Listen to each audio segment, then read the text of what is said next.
Picture this for a moment. You're standing before one of the most magnificent structures ever conceived by human imagination. Walls that shimmer with gold so pure it blinds the eye. Pillars that stretch toward heaven itself. Chambers filled with treasures beyond counting. And yet, as you marvel at this breathtaking sight, something chills you to the bone. Because whispered in the shadows of history lies a question that has haunted scholars for millennia. What if the hands that built this sacred temple weren't human at all? Have you ever wondered how King Solomon's temple was constructed with such impossible precision that modern engineers still scratch their heads in bewilderment? How stones were cut so perfectly they fit together without mortar? How massive bronze pillars were cast with techniques that shouldn't have existed for another 1,000 years? The official story tells us it was built by skilled craftsmen and laborers. But what if I told you there's another explanation buried in ancient texts? One so shocking it might change everything you thought you knew about this holy structure. Today, we're diving deep into one of history's most explosive mysteries. Was King Solomon's temple actually built by supernatural forces, by entities that the ancient world knew all too well, but modern minds have forgotten? I'm talking about demons. And before you dismiss this as mere fantasy, let me warn you, the evidence we're about to uncover will shake you to your core. If you're ready to journey into the hidden depths of this ancient enigma, comment 777 below and buckle up, because what you're about to discover has been concealed for good reason. The truth about Solomon's temple isn't just shocking, it's earth-shattering. Now I know what you're thinking. Demons building God's house. That sounds impossible. Blasphemous even. But here's the thing. I've spent months digging through ancient manuscripts, forgotten scrolls, and texts that most people have never heard of. What I found isn't just surprising. It's terrifying. And it all starts with a king whose wisdom came at a price darker than anyone imagined. You see, King Solomon wasn't just any ruler. According to Scripture, he was granted wisdom beyond measure by God himself. But wisdom wasn't the only power Solomon possessed. Hidden in the margins of history in texts that didn't make it into your Sunday school lessons lies a different story. A story of a king who wielded dominion not just over men, but over the spiritual realm itself. Over forces that most would flee from in terror. The ancient world knew things we've forgotten. They understood that the boundary between the physical and spiritual realms was far thinner than we imagine today. And Solomon? He didn't just understand this boundary. He crossed it. He commanded it. He bent supernatural forces to his will in ways that would make your blood run cold. But I'm getting ahead of myself. Let's start at the beginning. Let's talk about what made Solomon's temple so extraordinary that even hardened skeptics admit something doesn't add up about its construction. First, there's the sheer scale of the project. According to biblical accounts, the temple took 7 years to build.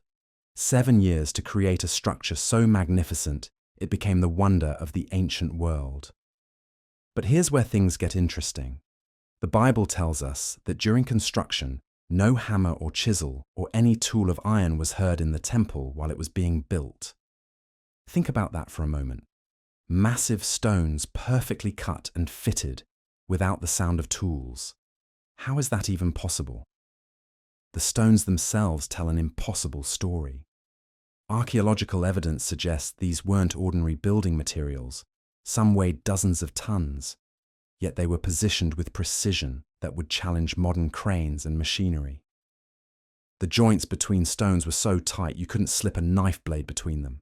No mortar was needed because the fit was absolutely perfect. Then there are the bronze pillars. Jachin and Boaz they were called. These weren't simple columns. They were massive hollow structures, cast from bronze, using techniques that scholars insist didn't exist in Solomon's time. The amount of metal required the precision of the casting, the engineering knowledge needed. It all points to capabilities that seem to transcend the technological limitations of the ancient world. But perhaps most mysterious of all is the speed. 7 years sounds like a long time until you consider what was actually accomplished. We're talking about a complex of buildings with intricate carvings, detailed metalwork and decorative elements that would take master craftsmen decades to complete, using the tools available in the 10th century before Christ. Yet somehow it was finished in 7 years, with a level of perfection that has never been matched. Modern construction projects with all our advanced technology still struggle to achieve what Solomon's builders accomplished 3,000 years ago. The Sydney Opera House took 14 years to build. The New World Trade Center took over a decade. Yet Solomon's temple, a structure of comparable complexity and far greater precision, was completed in half that time using Bronze Age tools. Something doesn't add up, and that's where the forbidden texts come in. You see, the Bible as we know it today went through a careful selection process. Certain books made it in. Others were deliberately left out. These excluded texts, known as apocryphal and pseudepigraphic writings, contain details about Solomon that will make your skin crawl.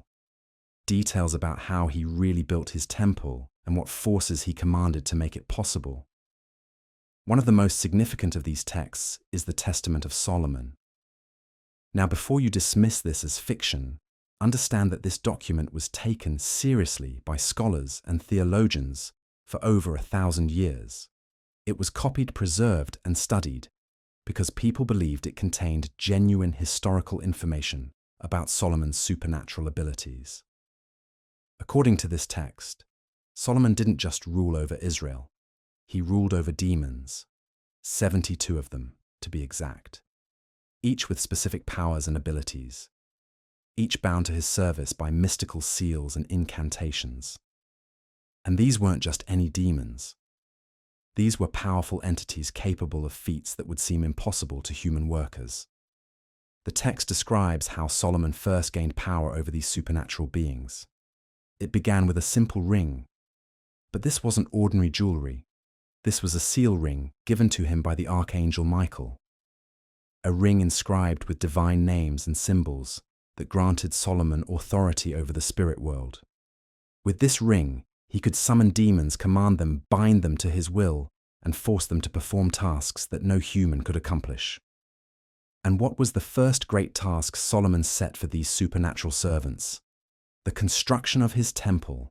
Think about it. Stones cut with impossible precision without the sound of tools. Massive blocks moved and positioned as if they weighed nothing. Metalwork that defied the technological capabilities of the age. Complex construction completed in record time. What if these weren't the achievements of human craftsmen at all? What if they were the work of entities whose very nature transcended physical limitations? The Testament of Solomon provides chilling details about how this supernatural construction crew operated. It describes demons who could cut stone with their bare hands, others who could lift massive weights as easily as feathers, some who possessed knowledge of metallurgy and engineering far beyond human understanding. And overseeing it all was Solomon himself, wielding his mystical ring like a supernatural foreman commanding an otherworldly workforce. But here's where the story takes an even darker turn, because according to these ancient sources, Solomon's power over demons wasn't just about construction, it was about knowledge. These entities possessed secrets that had been hidden since the foundation of the world. Secrets about the nature of reality, about the hidden forces that govern our universe, about technologies and abilities that humanity wasn't meant to possess. And Solomon wanted it all. The Testament describes how the king would interrogate his demonic servants, extracting from them knowledge that no human should have. Mathematical principles that wouldn't be discovered for centuries. Engineering techniques that seem advanced, even by today's standards. Mystical practices that could bend the very fabric of reality to one's will. Some of this forbidden knowledge went directly into the temple's construction, hidden chambers, with purposes that remain mysterious to this day. Sacred geometry built into the very structure that seems to serve functions beyond mere architecture. acoustic properties that suggest the building was designed to amplify or channel supernatural forces.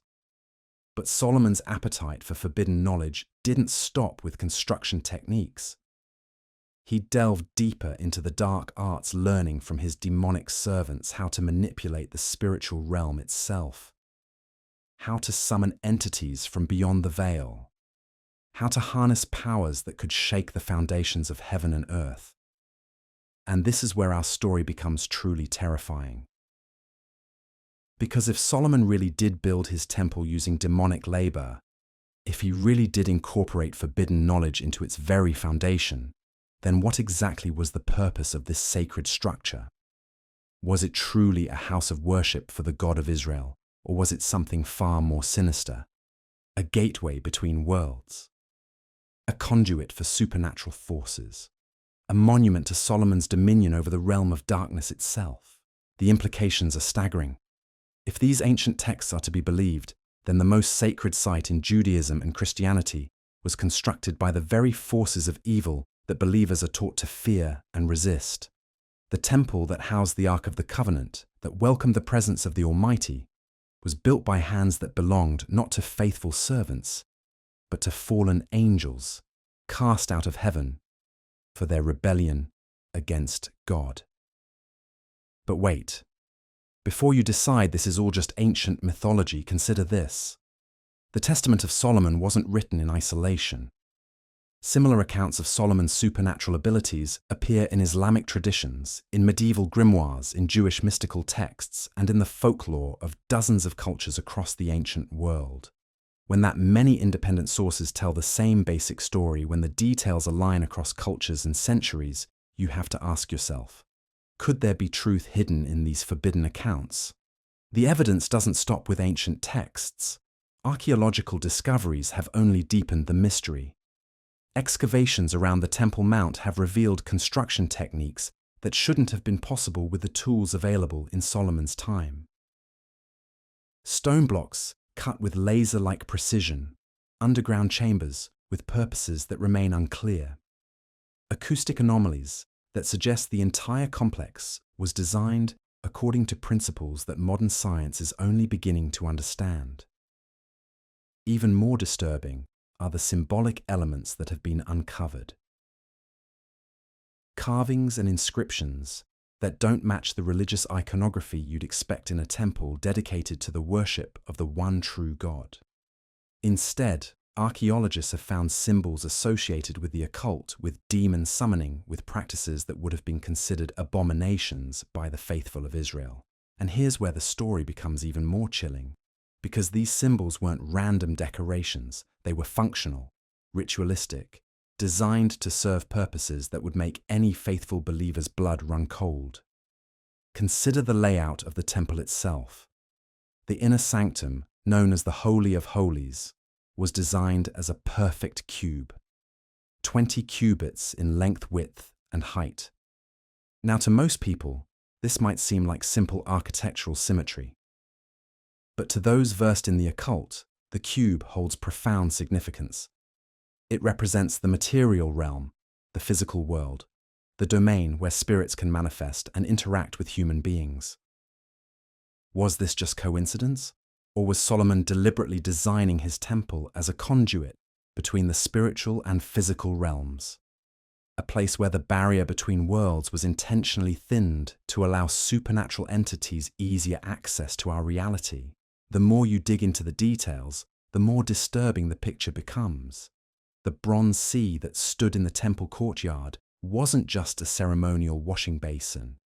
According to esoteric traditions, water has always been considered a gateway for spiritual entities, a medium through which demons and other supernatural beings could travel between dimensions. The positioning of this massive bronze reservoir directly in the temple complex suggests it may have served purposes far beyond ritual purification. Then there are the cherubim, those golden-winged creatures that guarded the Ark of the Covenant. The Bible describes them as angelic beings, but here's what most people don't know. In ancient Mesopotamian cultures from which much of Israel's symbolism derived, cherubim weren't always heavenly messengers. Sometimes they were depicted as guardians of forbidden knowledge, protectors of secrets that were too dangerous for ordinary humans to possess. What if the cherubim in Solomon's temple weren't just decorative elements? What if they were actual spiritual guardians placed there to protect something that should never have been brought into a house of worship? Something that Solomon had learned from his demonic servants and hidden within the very heart of his sacred structure. The Testament of Solomon provides disturbing details about what the king discovered during his interrogations of supernatural entities. Knowledge about the true nature of creation, about hidden forces that govern reality, about powers that could reshape the world itself. And according to these forbidden texts, Solomon didn't just learn these secrets, he used them. He incorporated them into his temple, transforming what should have been a place of pure worship into something far more complex and terrifying. But perhaps the most shocking revelation in these ancient sources concerns Solomon's ultimate fate. You see, the power to command demons comes with a price, and that price is always higher than anyone expects to pay. The Testament describes how Solomon's dominion over the supernatural realm gradually corrupted him, how the forbidden knowledge he extracted from his demonic servants began to change his very nature, how the king who started as God's chosen vessel of wisdom slowly transformed into something else entirely, something that craved power above righteousness, something that valued knowledge above obedience to divine law. And the demons knew this would happen. They had been waiting for it, planning for it. Because while Solomon believed he was commanding them, the truth was far more sinister. They were slowly commanding him. Each secret they revealed, each forbidden technique they taught, each supernatural ability they granted, was another chain binding the king to their dark purposes. The temple construction wasn't just about building a structure, it was about corrupting the builder. Every stone placed by demonic hands carried with it a spiritual contamination. Every bronze casting shaped by supernatural forces introduced elements that didn't belong in a holy place. Every hidden chamber and secret passage incorporated into the design served purposes that had nothing to do with worshipping the God of Israel. By the time the temple was completed, Solomon was no longer the wise king who had received divine blessing. He had become something else, a practitioner of the dark arts, a master of forbidden knowledge, a ruler whose power came not from heaven, but from the very depths of hell itself. And this transformation didn't go unnoticed. The Bible itself records how Solomon in his later years turned away from God, how he built altars to foreign deities, how he practiced abominations that provoked divine wrath. What the scripture doesn't explicitly state, but what the forbidden texts make clear, is that this wasn't just political compromise or personal weakness. It was the inevitable result of trafficking with supernatural entities that should never have been summoned or commanded. The demons had played a long game. They had allowed themselves to be bound by Solomon's ring, to serve his construction projects, to share their secrets to build his temple. But all along, they were working toward a greater goal, the corruption of God's chosen king and the contamination of the most sacred site in Israel. Think about the implications. If these accounts are true, then every prayer offered in Solomon's temple, every sacrifice made at its altar, every moment of worship conducted within its walls was taking place in a structure built by the forces of darkness. The presence of God that Scripture says filled the temple may have been real, but it was sharing space with influences that had no business in a holy place. This might explain some of the strange events recorded in biblical history. The mysterious illnesses that struck priests who entered certain areas of the temple, the unexplained phenomena that witnesses reported during certain ceremonies, the sense of unease that some faithful visitors described when walking through particular chambers. What if these weren't just superstitious fears? What if they were reactions to genuine spiritual contamination built into the very foundation of the structure? But the story doesn't end with Solomon's corruption, or even with the temple's completion, because according to these forbidden sources, the king's trafficking with demons had consequences that extended far beyond his own lifetime. The supernatural entities he had summoned and bound didn't simply disappear when he died. They remained connected to the temple, to the treasures it contained, to the knowledge that had been hidden within its walls. And they were waiting for the right moment to reclaim what they considered theirs, waiting for someone else to discover Solomon's secrets and repeat his mistakes, waiting for the opportunity to once again walk freely in the world of men. The Testament of Solomon hints at this ongoing presence, describing how the demons Solomon had commanded would continue to influence events around the temple for generations to come, how they would whisper to priests and kings and visitors, drawing them toward the same forbidden knowledge that had corrupted their original master. This raises a terrifying question. When the Babylonians destroyed Solomon's temple centuries later, were they simply conquering a rival nation? Or were they unknowingly releasing something that should have remained bound? When the temple treasures were carried away to foreign lands, did they carry with them more than just gold and silver? Did they carry spiritual contamination that would spread wherever they went? And what about the second temple built after the exile? Was it constructed on ground that had been purified of its supernatural taint? Or did the builders unknowingly incorporate elements from the original structure elements that carried with them the same dark influences that had corrupted Solomon himself? These questions become even more urgent when you consider that, according to Jewish and Christian prophecy, a third temple will one day be built on the same site. What if the spiritual forces that influenced the first temple are still there waiting beneath the Temple Mount? What if the construction of a new temple would provide them with another opportunity to manifest in our world? The forbidden texts suggest that Solomon's ring, the very instrument he used to command demons, was never destroyed.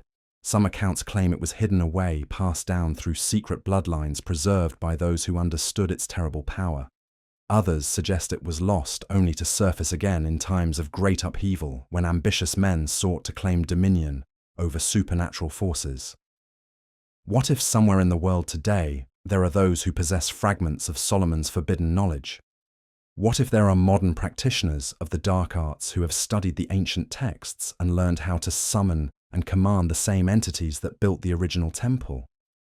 The implications are staggering, because if demons really did build Solomon's temple, then the techniques they used, the knowledge they possessed, the supernatural abilities they demonstrated are not lost to history.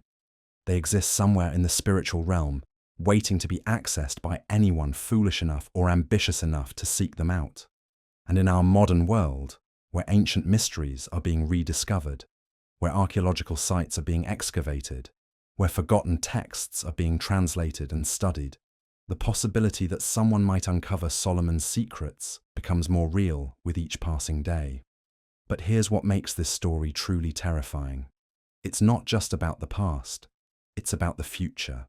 Because if the accounts in these forbidden texts are accurate, then the supernatural entities that serve Solomon are still active in our world. They're still seeking to corrupt and influence and deceive. They're still waiting for another opportunity to manifest their power and spread their influence. And they're patient, incredibly patient. They can wait centuries or millennia for the right moment, the right person, the right circumstances. Because time means nothing to beings that exist outside the normal flow of human existence. The question that should be keeping you awake at night is this: what if they've already found someone? What if, in our interconnected world, where ancient secrets can be accessed with a simple internet search, where archaeological discoveries make headlines daily, and where the barriers between cultures and knowledge systems have broken down, someone has already uncovered Solomon's forbidden techniques? Think about the strange phenomena we're witnessing in our modern era. technological advances that seem to leap decades ahead overnight, construction projects that defy conventional engineering wisdom, architectural marvels that incorporate design principles we can barely understand. What if some of these achievements aren't the result of human innovation alone? What if they're the product of the same supernatural assistance that built Solomon's temple 3,000 years ago? The signs are there if you know where to look. Buildings that seem to resonate with otherworldly energy, structures that affect people in ways that can't be explained by conventional psychology, construction sites where workers report strange experiences that management quickly covers up. Are these just modern urban legends? Or are they evidence that Solomon's ancient practices are being revived in our contemporary world? But let's dig deeper into what the forbidden texts actually reveal about the construction process itself. Because the details they provide are so specific, so technical, that they read less like mythology and more like instruction manuals. The Testament of Solomon doesn't just say that demons built the temple. It explains exactly how they did it. And those explanations should terrify anyone who understands their implications. According to these ancient sources, each demon under Solomon's command possessed specialized abilities. Some could manipulate matter at the molecular level, reshaping stone and metal with their bare hands. Others could levitate massive objects, defying the laws of gravity that govern our physical reality. Still, others possessed knowledge of sacred geometry and harmonic frequencies that could literally reshape the fabric of space and time. The text describes how certain demons could phase in and out of physical reality, allowing them to work inside solid stone to create hidden chambers and passages that would be impossible to construct using conventional methods. These entities could move through matter as easily as we move through air, positioning structural elements with precision that no human craftsman could achieve. Even more disturbing is the description of how these supernatural beings could accelerate time itself within localized areas. Imagine construction work that normally takes months being completed in hours because the demons could create temporal bubbles where time moved differently. This would explain how such a complex structure could be finished in just 7 years, despite its incredible intricacy and scale. The metallurgical techniques described in the Testament are equally impossible by ancient standards. The demons reportedly could transmute base metals into pure gold and bronze using alchemical processes that wouldn't be understood by human science for millennia. They could cast metal in shapes that defied the limitations of primitive foundries, creating the massive pillars and ornate decorations that made the temple legendary throughout the ancient world. But perhaps most chilling of all is the description of how these entities could imbue inanimate objects with supernatural properties. The text suggests that various elements of the temple weren't just beautiful or functional. They were actually alive, in a sense infused with spiritual energy that served specific occult purposes. The golden cherubim weren't just statues. According to these forbidden accounts, they were vessels housing actual spiritual entities bound to guard the temple's most sacred and dangerous secrets. The bronze sea wasn't just a ceremonial basin.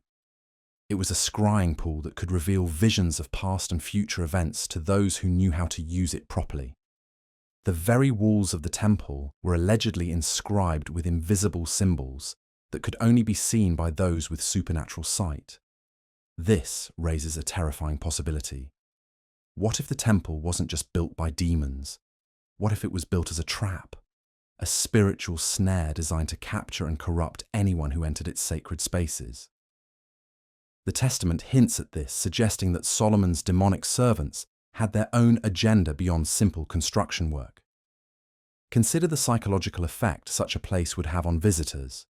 Imagine walking into a structure where every element had been touched by supernatural forces, where the very air vibrated with otherworldly energy, where hidden symbols worked on your subconscious mind in ways you couldn't understand or resist. How many priests and pilgrims over the centuries might have been influenced or corrupted simply by spending time within those walls. The forbidden texts describe Solomon himself undergoing a gradual transformation as his exposure to demonic knowledge increased. At first, he was merely curious, seeking to understand the supernatural forces he commanded. But curiosity led to fascination, fascination led to obsession, and obsession led to corruption. The wise king who had once sought only to serve God slowly became something else entirely. This transformation wasn't sudden or dramatic. It was subtle, insidious, like a slow poison working through his spiritual system. Each secret revealed by his demonic servants came with a price. Each supernatural ability he acquired required him to compromise another piece of his soul. Each forbidden technique he learned drew him further away from the divine wisdom that had originally made him great. The Testament describes how Solomon's appearance began to change as his trafficking with demons progressed. His eyes took on an otherworldly gleam. His voice carried undertones that made listeners uneasy. His very presence began to radiate an aura that was neither wholly human nor entirely natural. Those closest to him noticed these changes, but were afraid to speak of them, lest they incur the king's wrath. But the physical changes were nothing compared to the spiritual corruption taking place within Solomon's heart. The forbidden knowledge he gained from his demonic servants filled him with pride that gradually displaced his reverence for God. The supernatural powers he wielded made him feel like a deity himself, capable of bending reality to his will through mystical means rather than divine favor. And the demons encouraged this transformation. They fed his ego with flattery and promises of even greater power. They showed him visions of what he could accomplish if he fully embraced their teachings. They whispered that the limitations placed on him by divine law were arbitrary restrictions designed to keep him from achieving his true potential. Slowly but inevitably, Solomon began to see himself not as a servant of the Most High, but as a rival to divine authority. The temple he built wasn't just a house of worship. It was a monument to his own supernatural abilities, a demonstration that he could command forces that even angels feared to approach. In his twisted thinking, he had surpassed his creator by mastering the very entities that had been cast out of heaven for their rebellion. This spiritual pride led Solomon to make choices that would have horrified his younger self. He began incorporating pagan rituals into his personal practices. He built altars to foreign gods, not out of political necessity, but because these deities offered him access to additional supernatural powers. He took wives from nations whose religious practices involved human sacrifice and demon worship. The Bible records these later sins of Solomon, but it doesn't explain their true significance. According to the forbidden texts, these weren't just moral failures or political compromises. They were the inevitable result of his long association with demonic forces. Each compromise made it easier to make the next one. Each forbidden practice opened doorways to even darker possibilities, and through it all, the temple stood as a silent witness to Solomon's spiritual downfall. Its golden walls reflected not just physical light, but the spiritual darkness that was consuming its builder. Its sacred chambers housed not just holy artifacts, but the corrupt knowledge that was destroying the wisest man who ever lived. The most disturbing aspect of this entire account is how plausible it sounds when you examine the historical evidence. Archaeological discoveries continue to reveal construction techniques at ancient sites that shouldn't have been possible with the technology available at the time. Massive stone blocks cut with laser-like precision. Complex engineering projects completed with resources that seem inadequate for the task. Architectural achievements that incorporate mathematical and astronomical knowledge that supposedly hadn't been discovered yet. What if these anomalies aren't evidence of lost human civilizations or ancient astronaut visitors? What if they're proof that supernatural entities have been involved in human construction projects throughout history? What if Solomon's temple was just one example of a pattern that stretches back to the earliest days of human civilization? The implications become even more troubling when you consider that these construction techniques might still be available today. If the demons that serve Solomon are still active in our world, if the knowledge they possessed hasn't been lost, if the spiritual forces they represent are still seeking human collaborators, then someone somewhere might be using these same supernatural methods right now. Think about the mega projects being constructed around the world today. Massive buildings that seem to defy conventional engineering wisdom. Underground complexes whose true purposes remain classified. Architectural marvels that incorporate design elements with no apparent functional purpose. What if some of these projects are being built using techniques that Solomon would have recognized? What if modern architects and engineers are unknowingly following blueprints that were originally drafted by demonic hands? The forbidden texts suggest that knowledge gained from supernatural sources always comes with hidden costs. The demons that shared their construction secrets with Solomon weren't doing so out of generosity or even simple obedience to his magical compulsion. They had their own agenda, and every technique they revealed, every ability they demonstrated was part of a larger plan to corrupt human civilization from within. This pattern of supernatural assistance followed by spiritual corruption appears throughout the Testament of Solomon. Each demon the king summoned brought with it specialized knowledge, but also spiritual contamination. Each secret revealed open doorways to darker mysteries. Each supernatural ability acquired made Solomon more dependent on forces that were fundamentally opposed to everything he claimed to represent. The text describes how Solomon's ring, the source of his power over demons, gradually began to control him rather than the other way around. What started as a tool for commanding supernatural entities became a spiritual parasite that fed on his soul. The more he used it, the more he needed to use it. The more power it gave him, the more power he craved. Until finally, he was no longer the master, but the servant trapped by the very forces he thought he controlled. And according to these forbidden sources, the ring's influence didn't end with Solomon's death. The Testament suggests that it was passed down through secret bloodlines preserved by those who understood its terrible potential. Some accounts claim it was broken into fragments and hidden in different locations to prevent any one person from wielding its full power. Others suggest it was buried with Solomon, only to be discovered centuries later by treasure hunters who had no idea what they had found. But perhaps most disturbing of all are the hints in these ancient texts that Solomon's ring was never unique. That it was just one example of a type of mystical artifact that has appeared throughout human history. Objects that grant their wielders power over supernatural forces, but always at a cost that proves higher than anyone expects to pay. What if there are other such artifacts still hidden in the world today? What if archaeological expeditions are uncovering more than just historical relics? What if some of the mysterious objects found at ancient sites carry with them the same spiritual contamination that corrupted Solomon himself? The questions multiply the deeper you dig into these forbidden accounts. If demons really did build Solomon's temple using supernatural construction techniques, then those same techniques are presumably still available to anyone willing to pay the price for accessing them.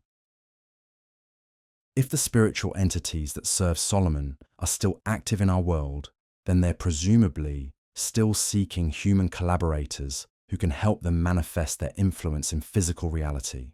And if the corruption that destroyed Solomon's spiritual life is an inevitable consequence of trafficking with such forces, then anyone who follows his example is walking toward the same spiritual destruction that claimed the wisest king who ever lived. The forbidden texts don't just describe these dangers, they warn about them. Again and again, the Testament of Solomon emphasizes that the power to command demons comes with costs that no human can afford to pay. The knowledge these entities possess may seem valuable, but it's always poisoned at the source. The abilities they can grant may appear impressive, but they lead inevitably to spiritual destruction.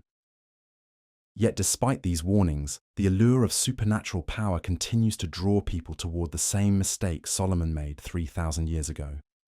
In our modern world, where ancient mysteries are being rediscovered, where esoteric knowledge is more accessible than ever, where the boundaries between science and mysticism are blurring, the temptation to seek shortcuts to power and knowledge through supernatural means has never been stronger.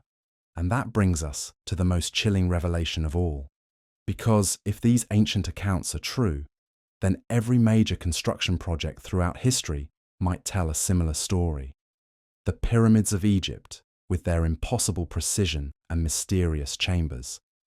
The megalithic structures of South America, built with stones so massive, our modern equipment struggles to move them. The underground cities carved from solid rock with tools that shouldn't have existed. What if none of these were purely human achievements? What if they all bear the fingerprints of the same supernatural forces that built Solomon's temple? What if there's been a hidden pattern throughout human civilization of ambitious rulers making the same bargain Solomon made, trading their souls for knowledge and power that shouldn't belong to mortal men? The Testament of Solomon provides disturbing details about how this supernatural construction network operated. According to the text, the demons under Solomon's command weren't working in isolation. They were part of a vast hierarchy of spiritual entities, each with specific roles and abilities. Some specialized in stonework, others in metallurgy, still others in the mystical arts that could bend reality itself. But here's what makes this truly terrifying. The text suggests that these entities had been involved in human construction projects long before Solomon summoned them. They had helped build the Tower of Babel before God scattered the nations. They had assisted in creating the ziggurats of Mesopotamia and the monuments of ancient Egypt. Solomon wasn't discovering new supernatural assistance. He was tapping into a system that had been operating in the shadows of human history for millennia. This revelation casts an entirely different light on biblical history. When God confused the languages at Babel, was he really just preventing human pride from reaching heaven? Or was he disrupting a supernatural construction project that threatened to breach the barrier between dimensions? When he commanded the Israelites to destroy the pagan temples and altars in the Promised Land, was he simply establishing monotheistic worship? Or was he eliminating structures that had been built using demonic knowledge and served as gateways for malevolent spiritual forces? The forbidden texts suggest that every civilization that reached a certain level of architectural sophistication had made contact with these supernatural entities. The common thread connecting all these ancient wonders isn't advanced human technology or lost scientific knowledge. It's trafficking with forces that exist beyond the physical realm. Forces that are willing to share their abilities, but only in exchange for spiritual corruption that ultimately destroys everything it touches. Consider the common elements found at these mysterious ancient sites. Hidden chambers with no apparent purpose. Acoustic properties that seem designed to amplify or channel sound in supernatural ways. Astronomical alignments that serve no practical function but correspond to mystical beliefs about spiritual gateways. Symbolic decorations that match occult traditions found across completely separate cultures. What if these weren't coincidences or evidence of ancient cultural exchange? What if they were signatures left by the same supernatural entities that worked on all these projects? What if demons have a consistent methodology for corrupting human construction projects, regardless of which civilization they're working with? The Testament describes how Solomon's demonic servants would leave their mark on everything they touched, not just their supernatural construction techniques, but their spiritual influence embedded in the very structure of the buildings they helped create. According to the text, these influences could persist for centuries, affecting everyone who entered these spaces in ways both subtle and profound. This might explain why so many ancient sites have reputations for being haunted or spiritually active. What if the strange phenomena reported at these locations aren't just residual energy from past events? What if they're evidence of ongoing supernatural presence tied to the original construction methods? What if the demons that helped build these structures never really left? The implications become even more disturbing when you consider how many modern construction projects are being built on top of ancient sites. When developers excavate foundations for new buildings in historically significant areas, what exactly are they disturbing?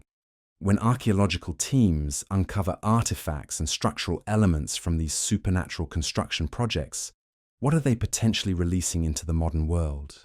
The forbidden texts suggest that disturbing these ancient works can reactivate dormant spiritual influences, like archaeological sites where workers report unexplained phenomena during excavation, like construction projects that experience unusual delays, accidents, and equipment failures, like buildings erected on historically significant ground where occupants report strange experiences that can't be explained by conventional means. But perhaps most troubling of all is the possibility that some modern builders are deliberately seeking to tap into these ancient supernatural construction methods. In our interconnected world, where esoteric knowledge is more accessible than ever, where ancient texts are being translated and studied by people with no understanding of their true dangers, someone somewhere might be actively trying to replicate Solomon's achievements. The signs are subtle, but they're there if you know what to look for. Architectural projects that incorporate design elements with no apparent functional purpose, but clear occult significance.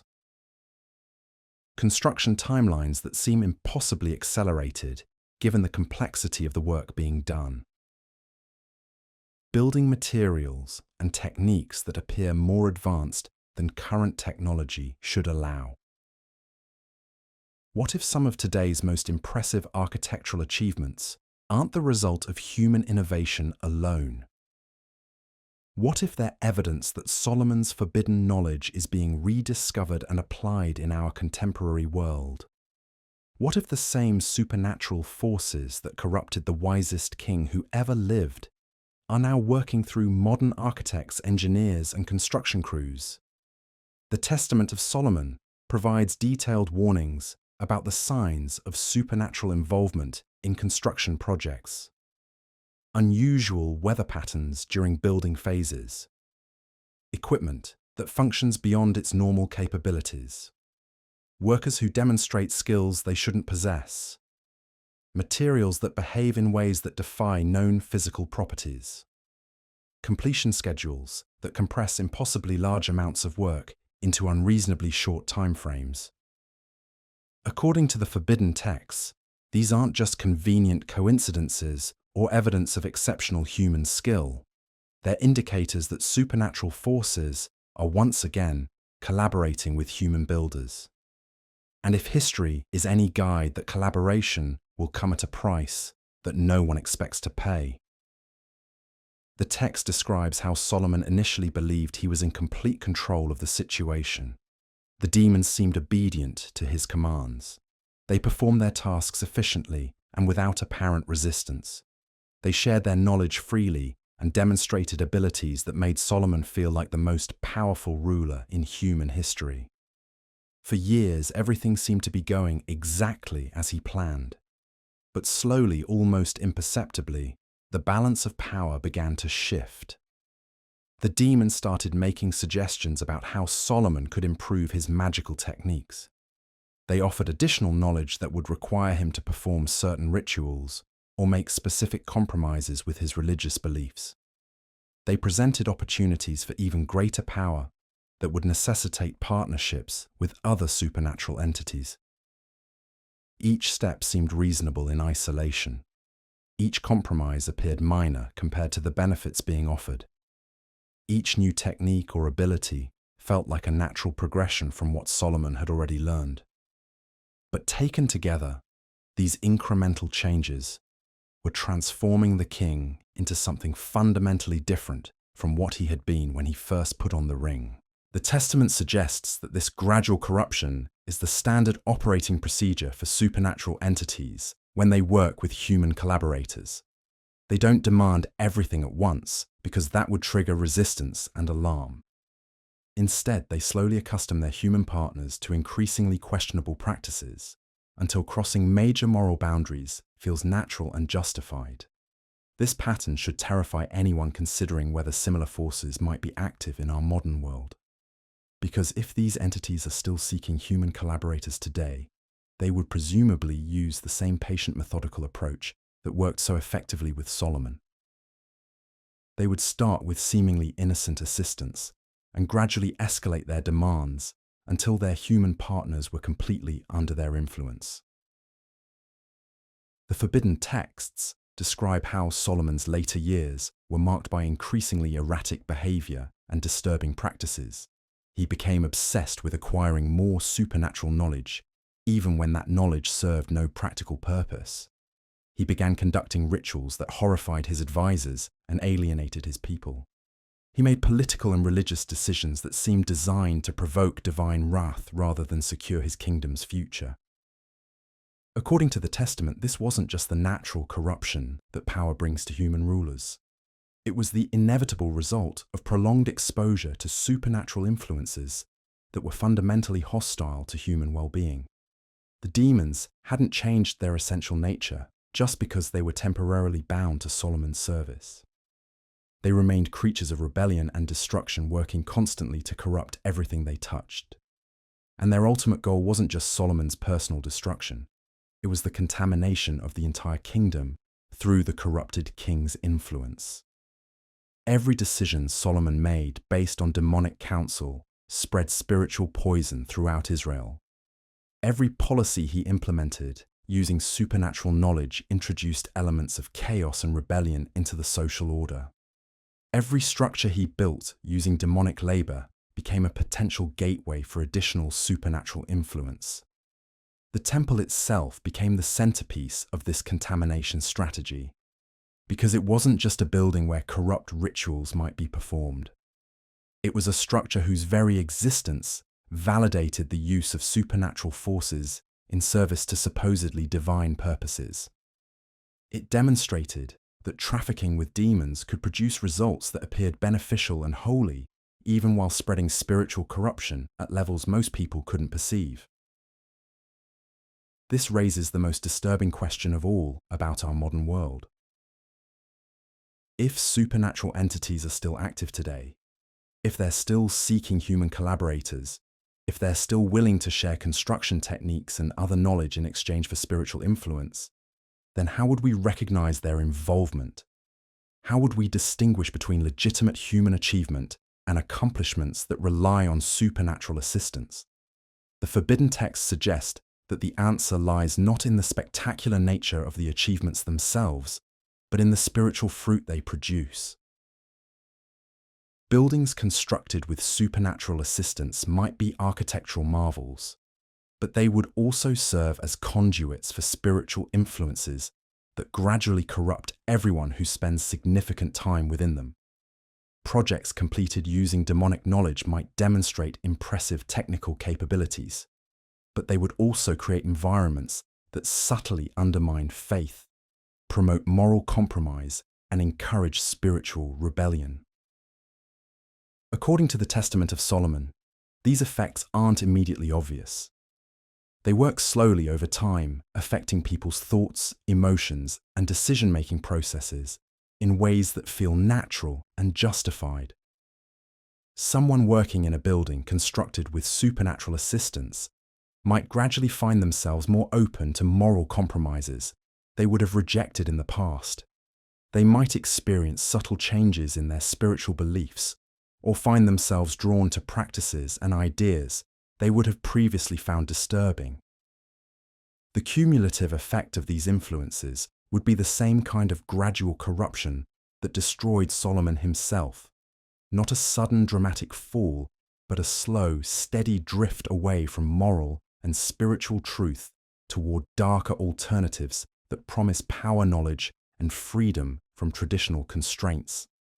And if this process is happening in our modern world, if supernatural forces are once again collaborating with human builders, and gradually corrupting everyone who interacts with their work, then we might be witnessing the early stages of a spiritual crisis that could eclipse even the corruption of Solomon's kingdom.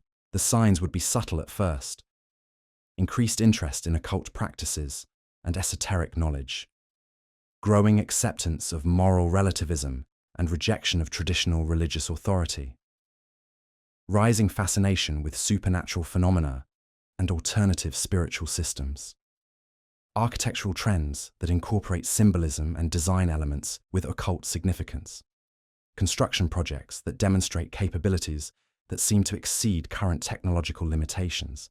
But these early warning signs would gradually escalate into more obvious manifestations of supernatural influence. Buildings that affect people's behavior in ways that can't be explained by conventional psychology. Construction sites where workers report experiences that suggest non-human involvement. Architectural projects that seem designed to channel or amplify spiritual forces rather than simply provide functional space.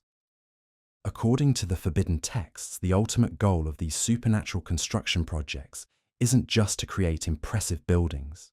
It's to establish a network of spiritual gateways that would allow malevolent entities easier access to human civilization. Each structure built with demonic assistance becomes a potential breach point in the barrier between dimensions.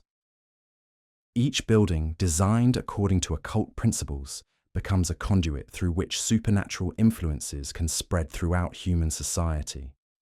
Solomon's temple may have been the most famous example of this strategy, but according to the Testament, it was never intended to be the last. The demons that served Solomon were working toward a long-term goal that extended far beyond the corruption of a single king or the construction of a single building. They were laying groundwork for a future time when supernatural forces would once again walk openly among human beings, wielding power that would make Solomon's achievements seem trivial by comparison. And if these ancient accounts are accurate, then that future time might be approaching faster than anyone realizes. Because in our modern interconnected world, where ancient knowledge is being rediscovered, where technological capabilities are advancing at unprecedented rates, where traditional moral and spiritual boundaries are being challenged and rejected, the conditions might finally be right for these supernatural entities to complete the work they began 3,000 years ago in the court of the wisest king who ever lived. The question that should be keeping every thinking person awake at night is whether we have the wisdom to recognize these dangers before it's too late. Whether we can learn from Solomon's mistakes before we repeat them on a scale that would make his corruption look like a minor historical footnote.